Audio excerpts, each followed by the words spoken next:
사랑하는 성도님들, 오늘 여러분과 함께 나누고 싶은 이야기가 있습니다. 혹시 이런 경험 해보신 적 있으십니까?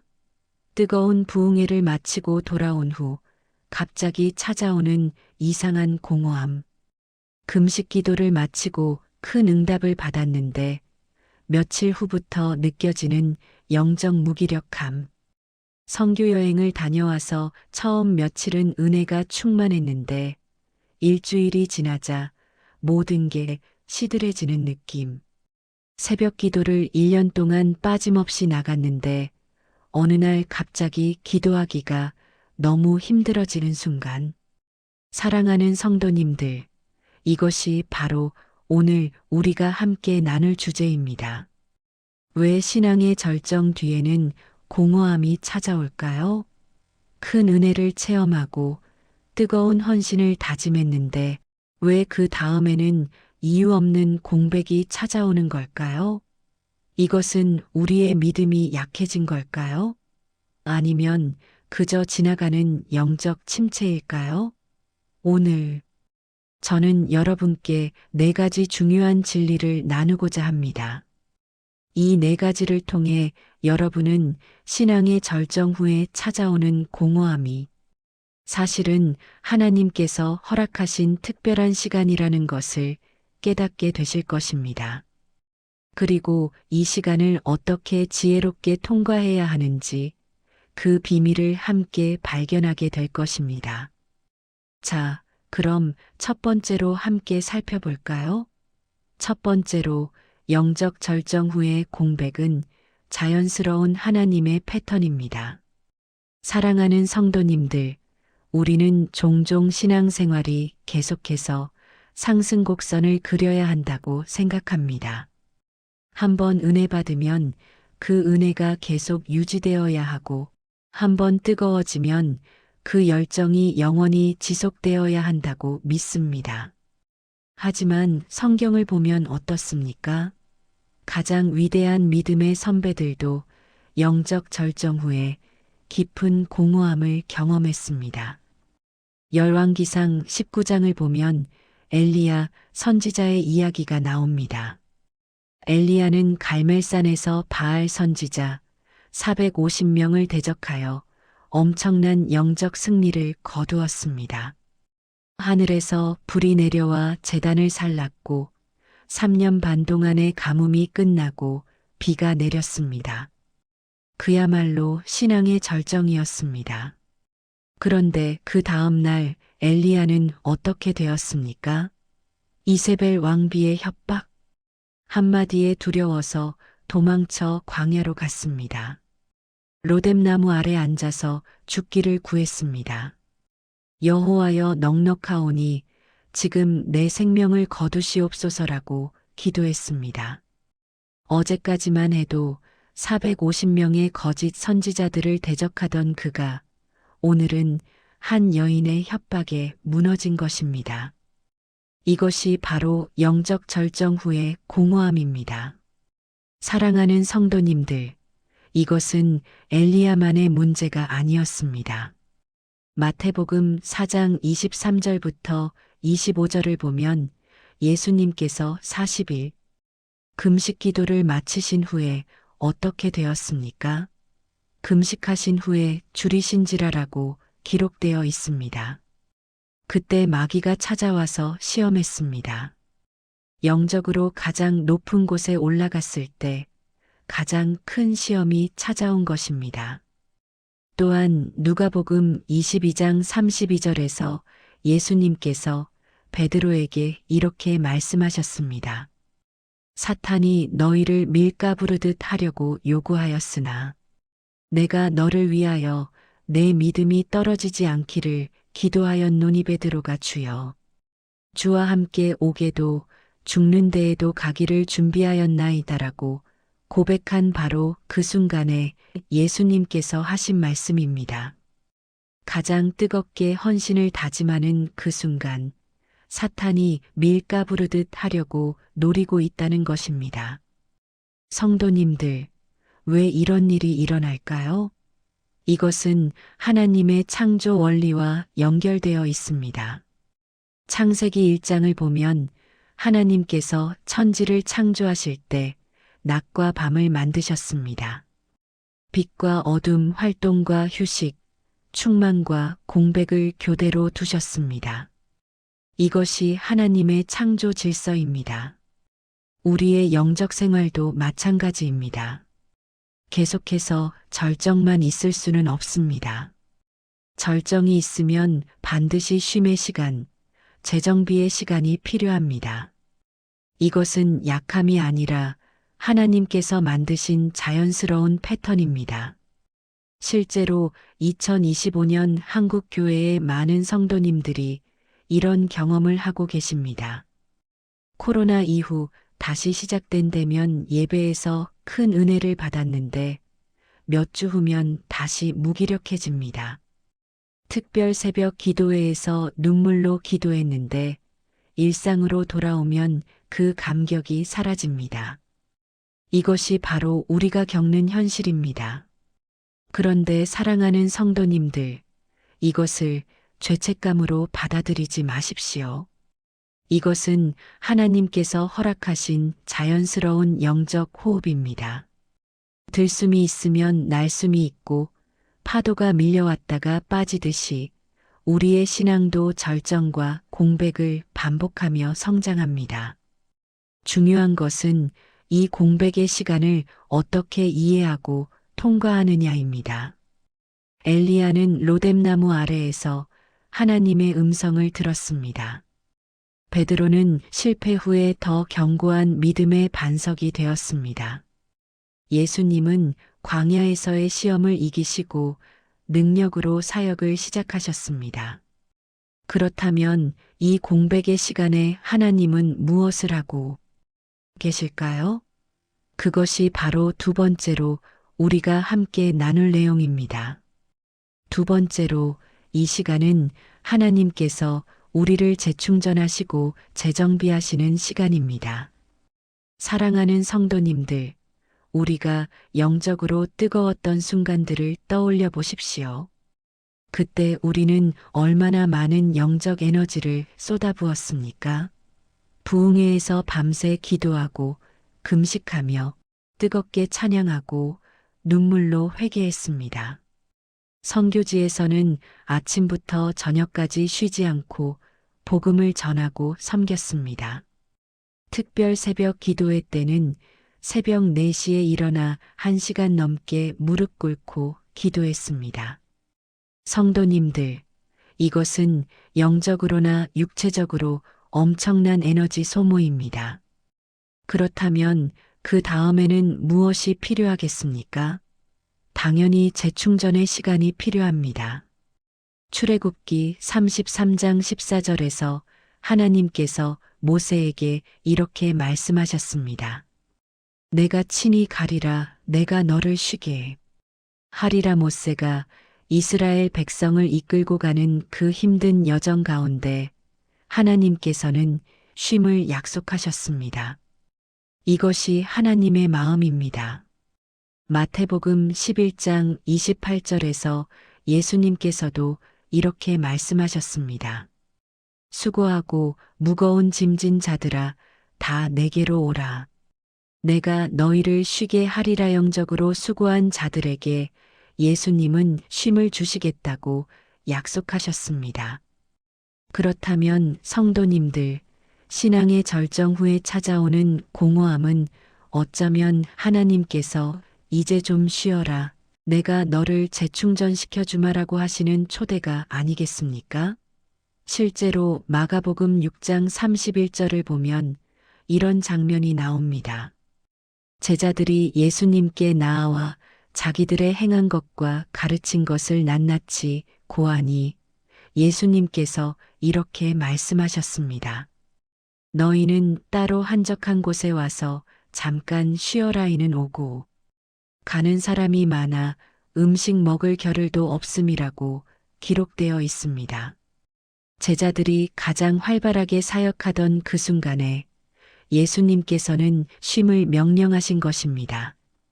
사랑하는 성도님들, 이것이 바로 우리가 경험하는 공백의 참된 의미입니다. 하나님께서는 우리가 탈진하기 전에 우리 스스로도 모르게 재충전의 시간을 허락하십니다. 이 시간 동안 하나님은 무엇을 하실까요? 시편 23편을 보면 그 답이 있습니다. 그가 나를 푸른 초장에 누이시며 쉴만한 물가로 인도하시는도다. 내 영혼을 소생시키시고 하나님께서는 우리를 푸른 초장에 누이십니다. 억지로 끌고 가는 것이 아니라 부드럽게 누이십니다. 그리고 쉴만한 물가로 인도하십니다.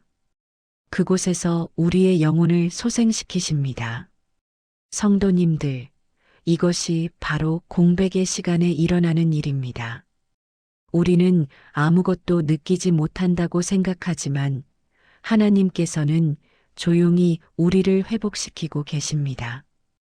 2025년 올해 저는 우리 교회의 한 집사님을 만났습니다. 그분은 작년에 1년 내내 새벽 기도를 나오시고 구역 예배도 열심히 섬기시고 봉사도 많이 하셨습니다. 그런데 올해 들어서 갑자기 새벽 기도에 나오기가 힘들어지고 예배 시간에도 은혜가 느껴지지 않는다고 고백하셨습니다. 목사님, 제가 믿음이 식은 걸까요? 라고 눈물로 물으셨습니다. 저는 그분께 이렇게 말씀드렸습니다. 집사님, 작년 한 해 동안 정말 많이 수고하셨습니다. 지금은 하나님께서 집사님을 재충전하시는 시간입니다.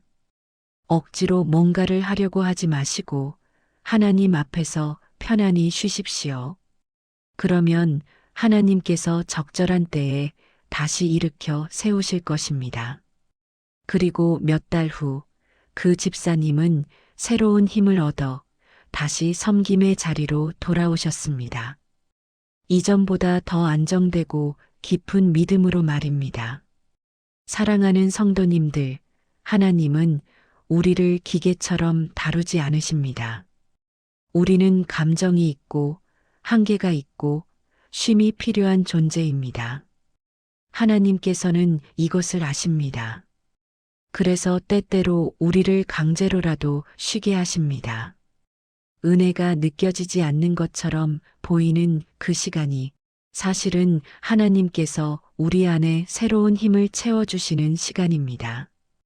이사야 40장 31절은 이렇게 약속합니다. 오직 여호와를 앙망하는 자는 새 힘을 얻으리니 독수리가 날개치며 올라감 같을 것이요 다른 박질하여도 곤비하지 아니하겠고 걸어가도 피곤하지 아니하리로다세 힘을 얻는다는 것은 무엇입니까? 이전의 힘이 다 소진되었다는 뜻입니다. 그래서 새로운 힘이 필요한 것입니다. 하나님께서는 우리가 오래된 힘으로 버티는 것이 아니라 끊임없이 새 힘을 공급받기를 원하십니다. 그리고 그 새 힘은 바로 이 공백의 시간, 재충전의 시간에 주어집니다.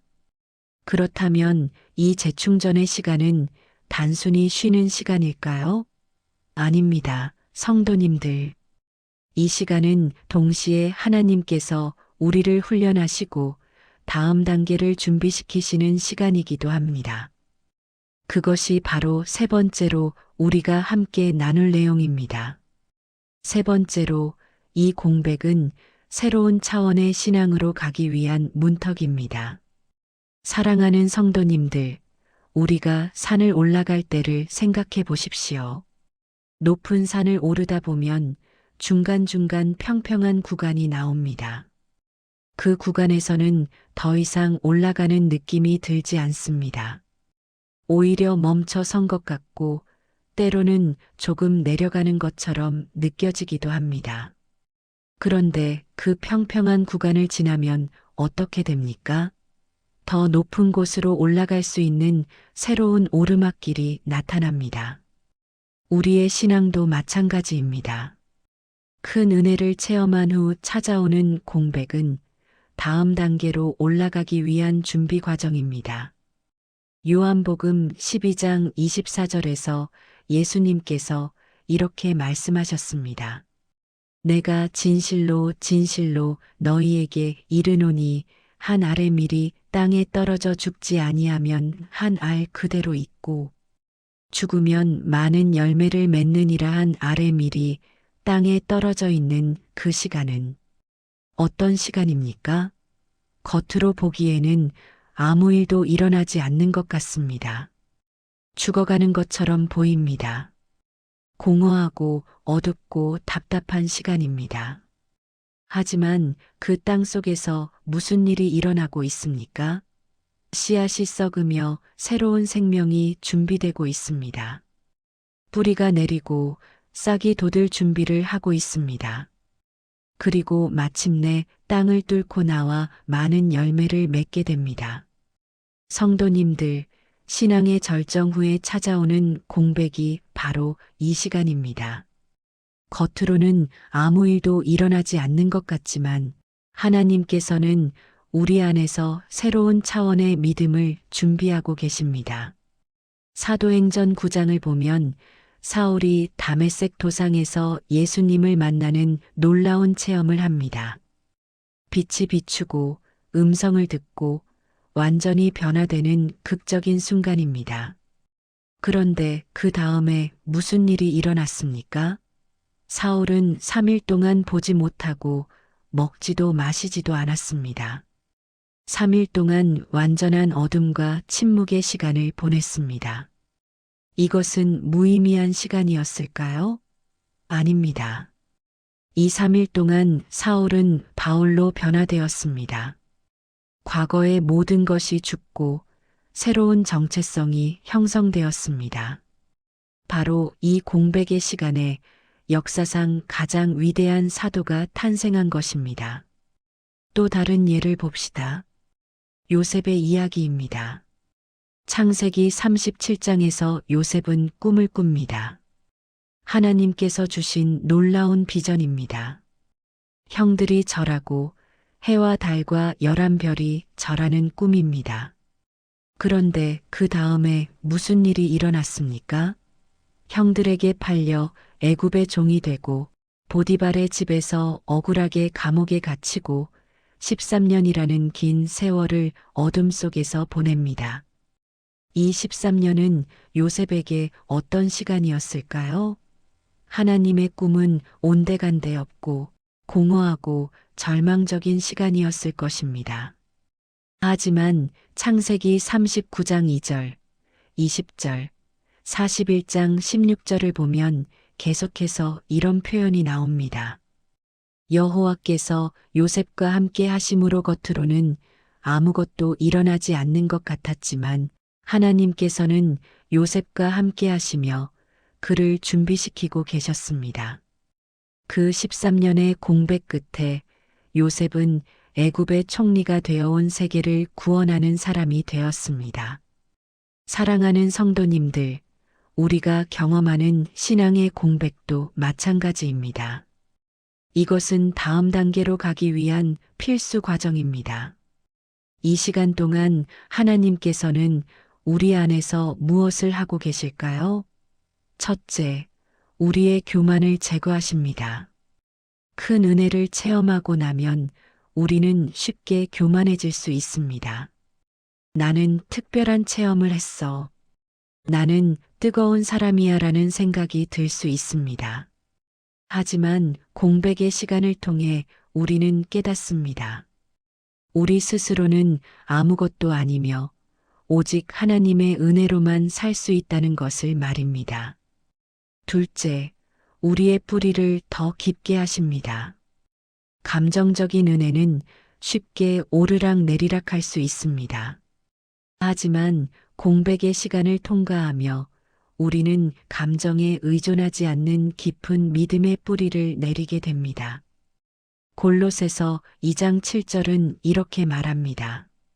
그 안에 뿌리를 박으며 세움을 받아 교훈을 받은 대로 믿음에 굳게 서서 감사함을 넘치게 하라. 뿌리가 깊어지는 과정은 보이지 않습니다. 땅 속에서 조용히 일어나는 일입니다. 공백의 시간이 바로 그런 시간입니다. 셋째, 우리의 동기를 정화하십니다. 우리는 때때로 은혜 자체가 아니라 은혜를 받을 때의 감정을 추구하게 됩니다. 하나님 자체가 아니라 하나님께 받는 축복을 추구하게 됩니다. 공백의 시간은 이런 불순한 동기를 걸러내는 시간입니다. 아무런 감정도 느껴지지 않을 때, 아무런 응답도 없는 것 같을 때, 그래도 하나님을 신뢰하는가? 이것이 진짜 믿음입니다. 2025년 우리 시대의 많은 성도님들이 이 과정을 통과하고 계십니다. 코로나를 지나며 강제로 멈춰섰던 그 시간이 어쩌면 하나님께서 교회를 재정비하시는 시간이었을지 모릅니다. 개인적으로도 이전처럼 뜨겁지 않다고 느끼는 그 순간이 어쩌면 더 깊은 차원의 믿음으로 가기 위한 문턱일 수 있습니다. 작년에 특별 새벽 기도회에서 큰 은혜를 받았는데 지금은 시들해진 것 같다고요? 그것은 믿음이 없어진 것이 아니라 감정에 의존하던 믿음에서 확신에 근거한 믿음으로 전환되는 과정일 수 있습니다. 성경 공부를 열심히 했는데 요즘은 말씀이 재미없게 느껴진다고요? 그것은 지식 차원의 이해에서 생활, 적용의 단계로 넘어가기 위한 과정일 수 있습니다. 성도님들, 공백을 두려워하지 마십시오. 이것은 다음 단계로 가기 위한 필수적인 문턱입니다. 모든 위대한 믿음의 사람들이 이 문턱을 넘었습니다. 그렇다면 우리는 이 시간을 어떻게 지혜롭게 통과해야 할까요? 그것이 바로 네 번째로 우리가 함께 나눌 내용입니다. 네 번째로 공백의 시간을 지혜롭게 통과하는 방법입니다. 사랑하는 성도님들, 지금까지 우리는 신앙의 절정 후에 찾아오는 공백이 자연스러운 것이며 하나님께서 우리를 재충전하시고 다음 단계를 준비시키시는 시간이라는 것을 배웠습니다. 그렇다면 이 시간을 어떻게 보내야 할까요? 첫째, 조급해하지 마십시오. 우리는 빨리 다시 뜨거워지려고 애씁니다. 더 열심히 기도하고, 더 많이 찬양하고, 더 오래 금식하려고 합니다. 하지만 때로는 이런 노력이 오히려 우리를 더 지치게 만들 수 있습니다.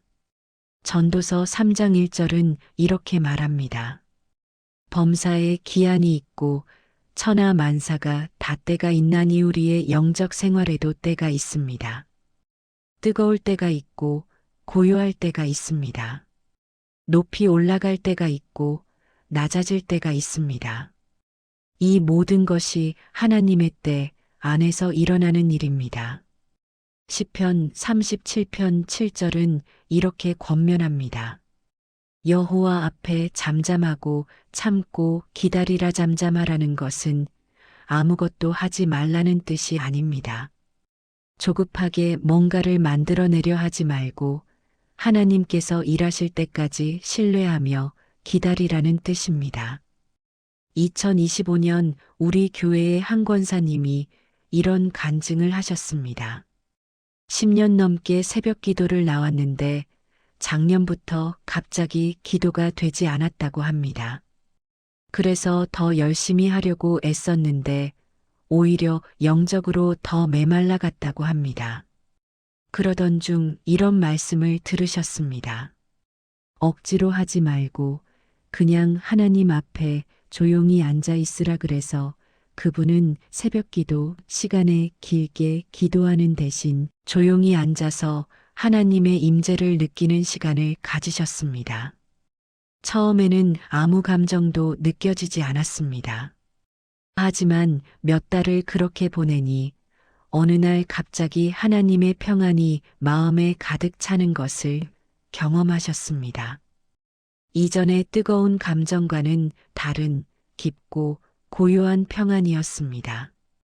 그리고 그 이후로 기도의 능력이 이전보다 훨씬 깊어졌다고 간증하셨습니다.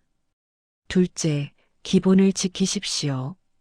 공백의 시간이라고 해서 신앙생활의 기본을 포기하면 안 됩니다. 은혜가 느껴지지 않더라도 예배는 드려야 합니다. 기도가 잘 되지 않더라도 기도의 시간은 가져야 합니다. 말씀이 재미없게 느껴지더라도 성경은 읽어야 합니다. 히브리서 10장 25절은 이렇게 경고합니다. 모이기를 패하는 어떤 사람들의 습관과 같이 하지 말고 오직 권하여 그날이 가까움을 볼수록 더욱 그리하자 감정이 없어도 예배의 자리를 지키는 것, 이것이 바로 진정한 믿음입니다. 응답이 보이지 않아도 기도의 자리를 지키는 것, 이것이 바로 견고한 신앙입니다. 누가복음 18장 1절에서 예수님께서는 이렇게 가르치셨습니다. 항상 기도하고 낙심하지 말아야 할 것을 항상 기도하라는 것은 항상 뜨거운 감정으로 기도하라는 뜻이 아닙니다. 감정과 상관없이 응답이 보이지 않더라도 계속해서 기도의 자리를 지키라는 뜻입니다. 제가 목회하면서 본 것은 공백의 시간에 신앙의 기본을 포기한 사람들은 대부분 그대로 멀어져 버렸다는 것입니다. 반면에 아무 감정이 없어도 예배를 드리고 기도하고 말씀을 읽은 사람들은 반드시 회복되었습니다. 그것도 이전보다 훨씬 견고한 믿음으로 말입니다. 셋째, 작은 순종을 실천하십시오. 공백의 시간에는 큰 일을 하려고 하지 마십시오. 대신 하나님께서 보여주시는 작은 순종을 실천하십시오. 누가복음 16장 10절은 이렇게 말합니다. 지극히 작은 것에 충성된 자는 큰 것에도 충성되고 지극히 작은 것에 불의한 자는 큰 것에도 불의하니라. 큰 은혜를 체험하고 나면 우리는 큰 일을 하려고 합니다. 그런데 공백의 시간에는 큰 일이 잘 되지 않습니다. 이때는 오히려 작은 순종이 중요합니다. 옆 사람에게 친절한 말 한마디 건네기, 가족에게 사랑한다고 표현하기, 하루에 성경 한 장씩 읽기, 매일 감사 제목 한 가지씩 찾기, 이런 작은 순종들이 쌓여서 우리를 다시 일으켜 세웁니다. 실제로 스가랴 4장 10절은 이렇게 말합니다. 작은 일에 나를 멸시하는 자가 누구냐. 하나님께서는 작은 순종을 귀하게 여기십니다. 공백의 시간에 작은 순종을 실천하는 것, 이것이 다음 단계로 가는 디딤돌이 됩니다. 넷째, 과거의 은혜를 기억하십시오. 지금 은혜가 느껴지지 않는다고 해서 과거에 받은 은혜까지 없던 것이 되는 것은 아닙니다. 시편 77편을 보면 아삽이 깊은 영적 공허함을 경험합니다. 밤에 잠이 오지 않고 하나님께서 멀게만 느껴집니다. 그때 아삽이 무엇을 했습니까? 시편 77편 11절부터 12절을 보면 이렇게 고백합니다. 내가 여호와께서 행하신 일들을 기억하며 주께서 옛적에 행하신 기이한 일을 기억하리이다. 또 주의 모든 일을 작은 소리로 음조리며 주께서 행하신 일들을 낮은 소리로 되뇌이리이다. 아삽은 과거에 하나님께서 행하신 일들을 기억했습니다.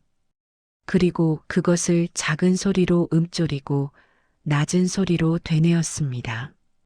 이것이 공백의 시간을 이기는 비결입니다. 성도님들, 여러분이 처음 예수님을 영접했을 때를 기억하십니까? 그때 느꼈던 평안과 기쁨을 기억하십니까? 작년 부흥회에서 은혜 받았던 그 순간을 기억하십니까? 금식기도 응답받았던 그 감격을 기억하십니까? 지금 느껴지지 않는다고 해서 그것들이 거짓이 된 것은 아닙니다. 그것들은 모두 진짜였고 하나님께서 주신 진실한 은혜였습니다. 그 은혜를 기억하며 되뇌는 것, 그것이 지금의 공백을 이기는 힘이 됩니다. 다섯째, 다른 사람을 섬기십시오. 이것은 역설적으로 들릴 수 있습니다. 내가 영적으로 메말랐는데 어떻게 남을 섬기느냐고 물을 수 있습니다. 하지만 빌립보서 2장 4절은 이렇게 말합니다. 각각 자기 일을 돌볼 뿐더러 또한 각각 다른 사람들의 일을 돌보아 나의 기쁨을 충만하게 하라오리가. 자신의 영적 상태에만 집중할 때 우리는 더 깊은 우울에 빠질 수 있습니다. 하지만 다른 사람의 필요를 돌보고 섬길 때 이상하게도 우리 안에 새로운 힘이 생깁니다. 예수님께서 마태복음 20장 28절에서 이렇게 말씀하셨습니다. 인자가 온 것은 섬김을 받으려 함이 아니라 도리어 섬기려 하고 자기 목숨을 많은 사람의 대속물로 주려 함이니라. 섬김은 우리 신앙의 본질입니다. 공백의 시간에도 우리는 섬길 수 있습니다. 아니, 오히려 공백의 시간이기 때문에 더 순수하게 섬길 수 있습니다. 은혜의 감정 없이도 사랑할 수 있는 것, 그것이 진정한 사랑입니다. 감격이 없어도 섬길 수 있는 것, 그것이 진정한 섬김입니다. 우리 교회의 한 청년이 작년에 이런 경험을 했습니다. 대학 졸업 후 취업이 안 되고 영적으로도 메말라서 예배 나오기가 힘들었습니다. 그런데 교회에서 중학생 멘토를 해달라는 부탁을 받았습니다. 처음에는 제가 지금 은혜도 없는데 무슨 멘토를 하겠습니까? 라고 거절하려 했습니다. 하지만 어쩔 수 없이 시작하게 되었습니다. 중학생 아이를 만나 이야기를 듣고 함께 기도해주고 격려해주기 시작했습니다. 그런데 신기한 일이 일어났습니다. 자신이 은혜가 없다고 생각했는데 그 아이를 위해 기도할 때는 기도가 되었습니다. 자신의 문제는 해결이 안 되는 것 같은데 그 아이의 고민을 들어주고 조언해 줄 때는 지혜가 생겼습니다. 몇 달 후 그 청년은 자신도 모르게 영적으로 회복되어 있었습니다. 그리고 취업도 되었습니다. 이것이 바로 섬김의 능력입니다. 여섯째, 인내하며 기다리십시오. 공백의 시간에는 끝이 보이지 않는 것처럼 느껴집니다. 하지만 반드시 끝이 있습니다. 야고보서 5장 7절부터 8절을 보면 이렇게 권면합니다. 그러므로 형제들아 주께서 강림하시기까지 길이 참으라 보라. 농부가 땅에서 나는 귀한 열매를 바라고 길이 참아 이른 비와 늦은 비를 기다리나니 너희도 길이 참고 마음을 굳건하게 하라. 주의 강림이 가까우니라. 농부는 씨를 뿌린 후 기다립니다. 땅 속에서 무슨 일이 일어나는지 보이지 않지만 신뢰하며 기다립니다. 이른 비와 늦은 비를 기다립니다. 그리고 마침내 추수의 때가 옵니다. 우리의 신앙도 마찬가지입니다. 갈라디아서 6장 9절은 이렇게 약속합니다. 우리가 선을 행하되 낙심하지 말지니 포기하지 아니하면 때가 이름에 거두리라. 때가 이르면 반드시 거두게 됩니다. 공백의 시간은 영원하지 않습니다. 하나님께서는 적절한 때에 우리를 다시 일으켜 세우실 것입니다. 실제로 이사야 40장 29절부터 31절은 이렇게 약속합니다.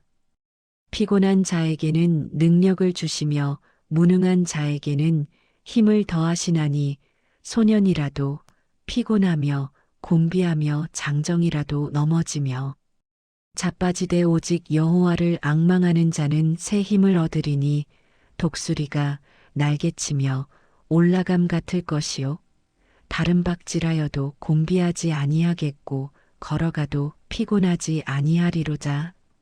지금은 피곤하고 곤비할 수 있습니다. 지금은 넘어지고 자빠질 수 있습니다. 하지만 여호와를 앙망하는 자는, 신뢰하며 기다리는 자는 반드시 새 힘을 얻습니다. 그리고 독수리처럼 다시 날아오르게 됩니다. 이것이 하나님의 약속입니다. 사랑하는 성도님들, 지금 여러분이 신앙의 공백기를 지나고 계십니까? 큰 은혜를 체험한 후 찾아온 공허함 때문에 고민하고 계십니까? 오늘 이 말씀을 기억하십시오. 이것은 여러분의 믿음이 약해진 것이 아닙니다. 이것은 하나님께서 여러분을 재충전하시고 다음 단계를 준비시키시는 특별한 시간입니다. 조급해하지 마시고 기본을 지키시고 작은 순종을 실천하시고 과거의 은혜를 기억하시고 다른 사람을 섬기시고 인내하며 기다리십시오. 그러면 하나님께서 적절한 때에 여러분을 다시 일으켜 세우실 것입니다. 이제 우리가 함께 나눈 내용을 정리해 보겠습니다. 첫째, 영적 절정 후의 공백은 자연스러운 하나님의 패턴입니다. 이것은 약함이 아니라 하나님께서 만드신 영적 호흡입니다. 둘째, 이 시간은 하나님께서 우리를 재충전하시고 재정비하시는 시간입니다. 우리가 느끼지 못해도 하나님께서는 우리를 회복시키고 계십니다. 셋째, 이 공백은 새로운 차원의 신앙으로 가기 위한 문턱입니다. 한 알의 밀이 땅에 떨어져 죽는 것처럼 우리도 이 시간을 통해 더 큰 열매를 맺게 됩니다. 넷째, 이 시간을 지혜롭게 통과하는 방법이 있습니다.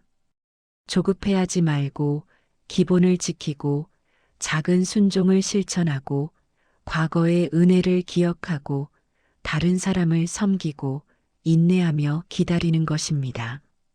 사랑하는 믿음의 가족들, 이 말씀이 여러분에게 위로와 힘이 되기를 바랍니다. 여러분의 경험이 궁금합니다. 혹시 신앙의 절정 후 공백을 경험하셨다면 그때 어떻게 극복하셨는지 댓글로 나눠주시겠습니까? 여러분의 간증이 다른 성도님들에게 큰 힘이 될 것입니다. 또한 이 말씀이 도움이 되셨다면 좋아요 버튼을 눌러주시고 같은 고민을 하고 있는 분들과 이 영상을 나눠주시기 바랍니다. 여러분 모두에게 하나님의 은혜와 평강이 충만하기를 축복합니다. 공백의 시간이 지나고 나면 여러분은 이전보다 훨씬 더 견고하고 깊은 믿음으로 서 있게 될 것입니다. 그리고 그때 여러분은 고백하게 될 것입니다. 그 공백의 시간이 사실은 가장 귀한 시간이었다고 말입니다. 오늘도 여러분의 신앙의 여정에 하나님께서 함께 하시기를 기도합니다. 이 시간이 지나면 반드시 새로운 아침이 올 것입니다. 그 아침을 소망하며 오늘도 한 걸음씩 나아가시기 바랍니다.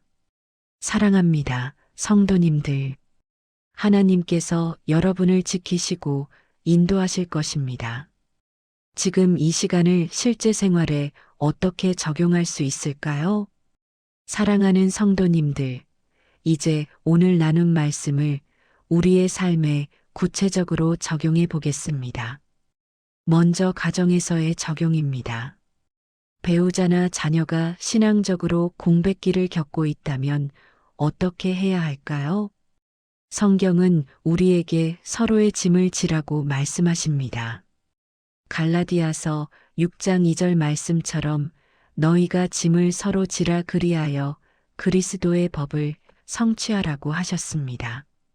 가족이 영적 공백기를 겪을 때 비난하거나 재촉하지 마십시오.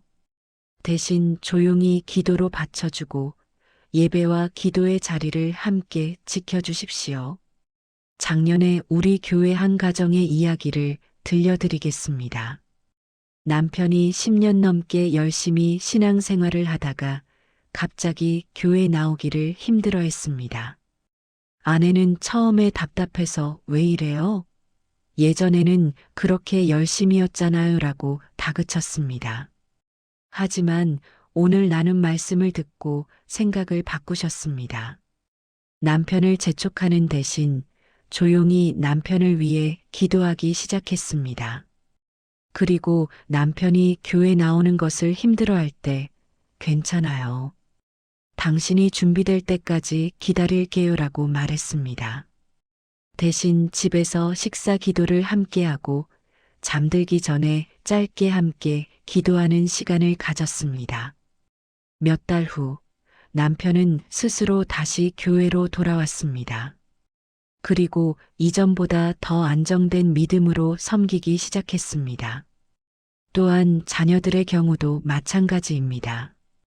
청소년기 자녀들이 신앙의 회의를 느끼거나 교회 나오기를 거부할 때 많은 부모님들이 걱정하십니다. 하지만 이것도 신앙 성장 과정의 일부일 수 있습니다. 잠언 22장 6절은 마땅히 행할 길을 아이에게 가르치라 그리하면 늙어도 그것을 떠나지 아니하리라고 약속합니다. 어릴 때 심어놓은 믿음의 씨앗은 청소년기의 공백기를 지나면 반드시 싹을 틔웁니다. 이때 부모가 할 일은 강요가 아니라 본을 보이는 것입니다. 부모 자신이 흔들리지 않는 믿음의 모습을 보여주고 자녀를 위해 꾸준히 기도하는 것입니다. 그리고 대화의 문을 열어두고 자녀의 질문과 고민을 진지하게 들어주는 것입니다. 직장에서의 적용도 중요합니다. 직장에서 영적 공백기를 겪을 때 많은 분들이 회사 일이 너무 바빠서 신앙생활을 제대로 못한다고 말씀하십니다. 하지만 다니엘의 예를 보십시오. 다니엘서 6장 10절을 보면 다니엘이 이 조서에 왕의 도장이 찍힌 것을 알고도 자기 집에 돌아가서는 윗방에 올라가 예루살렘으로 향한 창문을 열고 전에 하던 대로 하루 3번씩 무릎을 꿇고 기도하며 그의 하나님께 감사하였더라. 다니엘은 바벨론 제국의 고위 관직에 있었습니다. 엄청나게 바쁜 사람이었습니다. 그런데도 하루 3번씩 기도하는 것을 멈추지 않았습니다. 심지어 생명의 위협이 있어도 기도를 멈추지 않았습니다. 성도님들, 직장이 아무리 바빠도 기도할 시간은 있습니다. 출근길 차 안에서 점심시간 잠깐, 퇴근 후 집에 도착해서 짧게라도 기도할 수 있습니다. 중요한 것은 시간의 길이가 아니라 하나님과의 연결을 유지하는 것입니다. 또한 직장에서 정직하게 일하고 동료들을 사랑으로 대하는 것 자체가 신앙의 실천입니다. 골로새서 3장 23절은 무슨 일을 하든지 마음을 다하여 주께 하듯 하고 사람에게 하듯 하지 말라고 말씀합니다. 일터에서의 성실함과 사랑의 실천이 바로 예배입니다. 교회 생활에서의 적용도 중요합니다. 교회에서 열심히 봉사하다가 갑자기 탈진을 경험하는 분들이 많습니다. 이것을 영적 공백기라고 할 수 있습니다. 이럴 때는 잠시 봉사의 양을 줄이고 쉬는 것이 필요합니다. 예수님께서 제자들에게 너희는 따로 한적한 곳에 와서 잠깐 쉬어라고 하신 것처럼 쉼도 신앙생활의 일부입니다. 어떤 분들은 내가 쉬면 교회 일이 안 돌아간다고 생각합니다. 하지만 그것은 교만입니다. 하나님께서는 우리 없이도 당신의 일을 하실 수 있습니다. 오히려 우리가 탈진해서 무너지는 것을 원하지 않으십니다. 출애굽기 18장을 보면 모세가 혼자 모든 일을 처리하다가 탈진 직전까지 갔습니다. 그때 장인 이드로가 조언했습니다. 이 일이 그대에게 너무 무거우니 그대 혼자 할 수 없으리라. 그리고 일을 나누고 위임하는 방법을 가르쳐 주었습니다. 우리도 마찬가지입니다. 교회에서 봉사하는 것은 좋지만 자신의 한계를 인정하고 적절히 조절하는 지혜가 필요합니다. 또한 공백기를 겪는 다른 성도들을 어떻게 도와야 할까요? 데살로니가전서 5장 14절은 또 형제들아 너희를 권면하노니 게으른 자들을 권계하며 마음이 약한 자들을 격려하고 힘이 없는 자들을 붙들어주며 모든 사람에게 오래 참으라고 말씀합니다. 교회에서 누군가 갑자기 예배에 잘 안 나온다면 비판하지 말고 관심을 가지십시오. 전화나 문자로 안부를 물어보고 필요하면 찾아가서 격려해 주십시오. 요즘 힘드시죠? 제가 위에 기도하고 있어요. 라는 한마디가 큰 힘이 됩니다. 실제 적용 사례를 하나 더 나눠드리겠습니다. 우리 교회 한 집사님이 작년에 큰 사업 실패를 경험했습니다. 그 후로 신앙적으로 깊은 공백기에 빠졌습니다. 하나님께서 나를 버리신 것 같다. 그렇게 열심히 신앙생활 했는데 왜 이런 일이 생겼나라고 고백했습니다. 그때 같은 구역의 성도들이 그분을 포기하지 않았습니다. 매주 전화로 안부를 물었고 식사를 함께하며 이야기를 들어주었습니다. 경제적으로 도움이 필요할 때 조용히 도와주었습니다. 그리고 꾸준히 기도했습니다. 1년이 지난 지금 그 집사님은 다시 일어났습니다. 경제적으로도 회복되었고 신앙적으로는 이전보다 훨씬 더 성숙해졌습니다. 그리고 지금은 같은 어려움을 겪는 다른 사람들을 돕는 사역을 하고 계십니다. 고린도후서 1장 3절부터 4절을 보면 이렇게 말씀합니다. 찬송하리로다 그는 우리 주 예수 그리스도의 하나님이시요 자비의 아버지시요 모든 위로의 하나님이시며 우리의 모든 환난 중에서 우리를 위로하사 우리로 하여금 하나님께 받는 위로로서 모든 환난 중에 있는 자들을 능히 위로하게 하시는 이시로다. 우리가 공백기를 경험하고 극복한 것은 같은 어려움을 겪는 다른 사람들을 위로하기 위함입니다. 그러니 지금 여러분이 겪는 이 시간도 결코 헛되지 않습니다. 이것은 미래에 여러분이 다른 사람들을 도울 수 있는 귀한 경험이 될 것입니다. 마지막으로 개인적인 영성 관리에 대해 말씀드리겠습니다. 공백기를 지혜롭게 통과하기 위해서는 영적 일기를 쓰는 것이 도움이 됩니다. 매일 하나님께서 주신 작은 은혜들을 기록하십시오. 오늘 읽은 성경 구절 중 마음에 와닿은 것, 오늘 만난 사람들 중 감사한 사람, 오늘 일어난 일 중 하나님의 손길을 느낀 순간들을 적으십시오. 처음에는 별것 아닌 것 같아도 나중에 돌아보면 하나님께서 공백기에도 여러분과 함께 하셨다는 증거가 됩니다. 또한 찬양을 많이 들으십시오. 기분이 내키지 않아도 찬양을 틀어놓고 듣다 보면 어느새 마음이 회복되는 것을 경험하게 됩니다. 시편 42편 5절은 내 영혼아 내가 어찌하여 낙심하며 어찌하여 내 속에서 불안해하는가. 너는 하나님께 소망을 두라 그가 나타나 도우심으로 말미암아 내 하나님을 여전히 찬송하리로다라고 고백합니다. 낙심할 때일수록 찬송하라는 것입니다. 그러면 하나님께서 도우십니다.